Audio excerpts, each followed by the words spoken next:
Let's take a look at the best 10 roguelike games for PC. First we have Elder Souls. It's a boss rush game with fast-paced combat where you have to face 10 boss fights. That sounds like a short gameplay experience, but it can take you about 12 or 15 hours to defeat every boss. It's not an easy game and you'll die a lot. The game features a beautiful pixel art that will make you want to defeat the giant bosses more than once.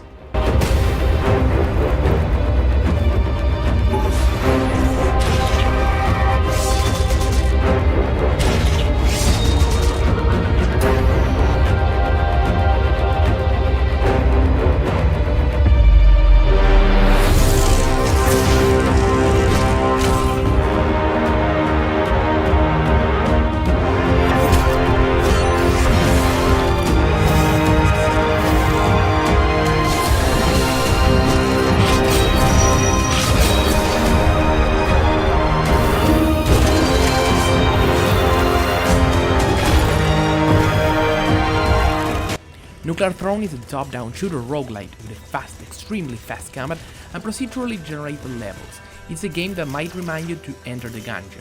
Between chapters you can pick mutations for your character, you can pick a bigger health bar, or you can go through walls or some crazy mutations to pick.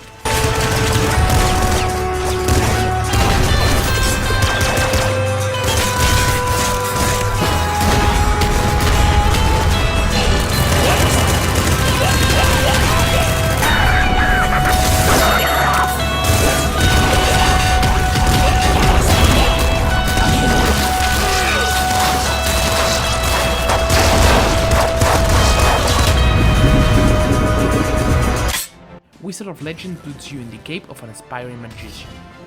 The main goal is to clear 10 dungeon levels, fighting enemies at the end of each stage. Every third level is a fight against one of the 3 main bosses, wizards who dedicated their lives to the study of fire, ice or earth magic. The combat is very deep, with every attack assigned to a different button.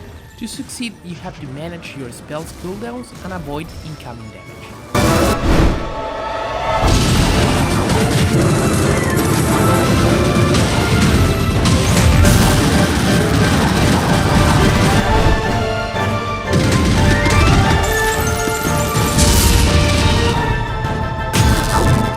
The first thing you'll notice in Skull the Slayer is its beautiful pixel art style. The second thing is the head swapping mechanic, where we collect lots of heads that gives us different abilities. There's tons of heads to collect, so we can defeat with style each enemy in this fun little roguelike game.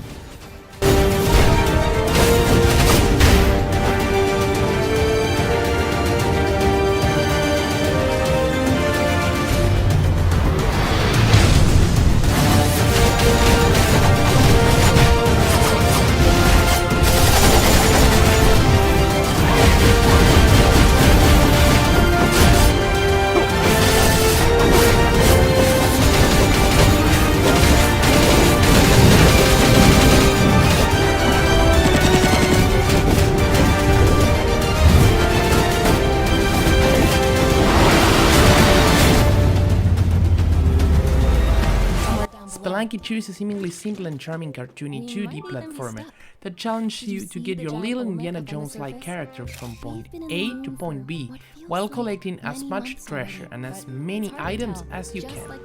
The catch is that those levels are procedurally generated and impossible to predict, and in between point A and point B are devious traps, nasty creatures and way too many ways to die.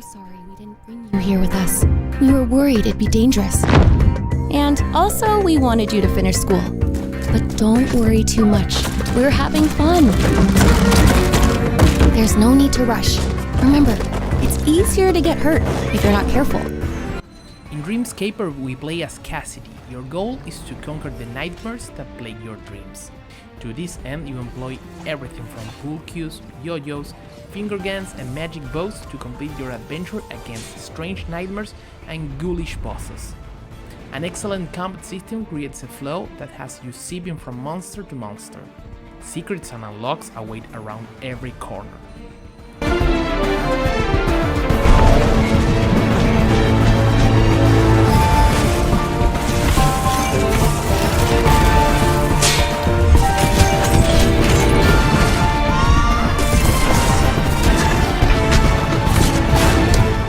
Dead Cells Cells, one of the hardest roguelike games out there.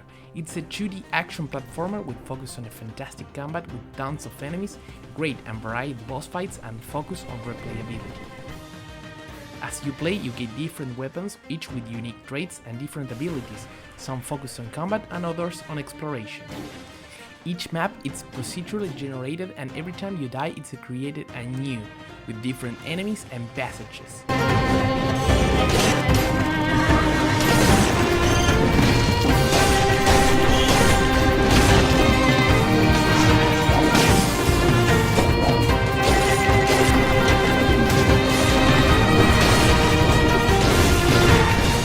Risk of Rain 2 is a roguelike game that is about finding items that makes you stronger.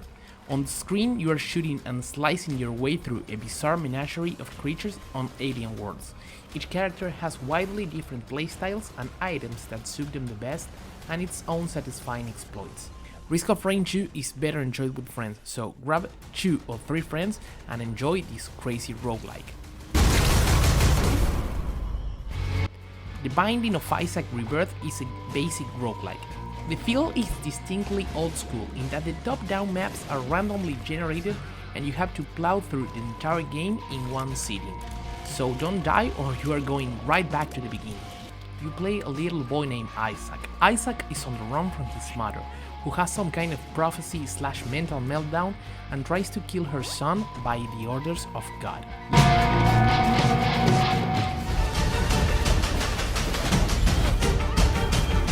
Ragnarok is here. Some honorable mentions are Tribes of Midgard, Curse of the Dead God, Going Under, and the fantastic Atomicrops.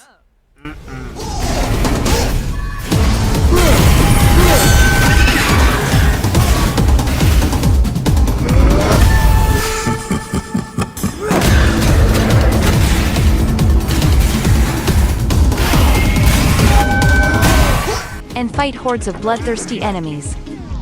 Wait, what?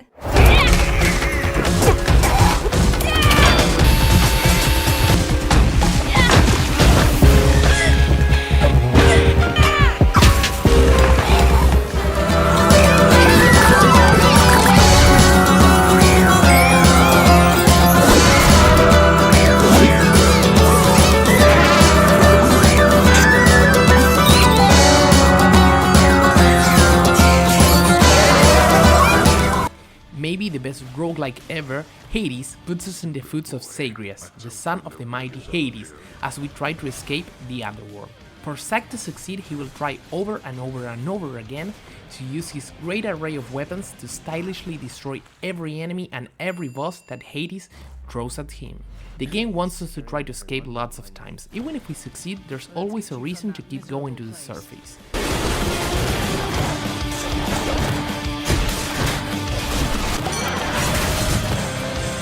I'm leaving. Try and stop me.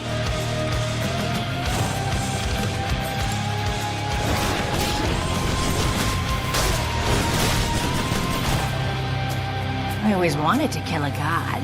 You'll have to do. The prince himself. You want to talk to me? How very interesting. Death approaches.